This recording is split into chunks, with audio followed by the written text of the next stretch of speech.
د ښوونکي لخوا د یو زده کوونکي وژل، د میرمنې ورور لخوا د اوښې پوزه غوڅول، د خلکو لخوا د اسلامي امارت د واکمنۍ د یو غړي وژل، او په بلوچستان کې شدیده جګړه او د سیمو سقوط. بشپړ جزئیات ویډیو کې وګورئ. پاتمنو لیدونکو ستړي مه شئ.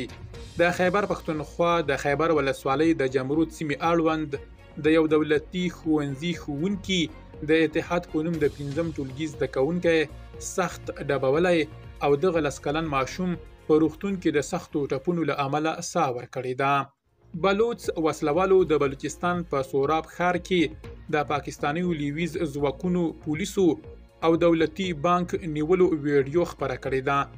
دوی د بشپړې ولکې له ټینګولو وروسته د پاکستاني ځواکونو پوستې ته اور واچاوه او د پلټنې پر مهال یې د پاکستاني سرتیرو د برمته کولو یادونه هم کړې ده. په ننګرهار کې شدید توپان د بیلابیلو ولسوالیو وګړو ته ځاني او مالی زیانونه اړولي دي.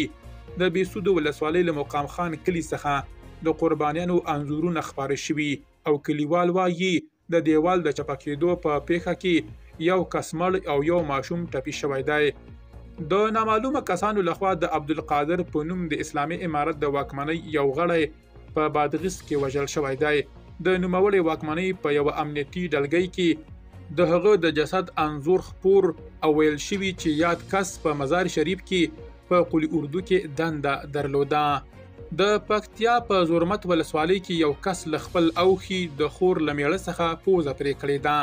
جنجال پر دې رامنځته شوی چې نوموړي یې ولې پر خور بن یا بله ښځه کړې ده. نوموړي کس د نارینه اولاد د نه لرلو له امله دویم واده کړی چې خبره تر دې تاوتریخوالي پورې رسېدلې ده.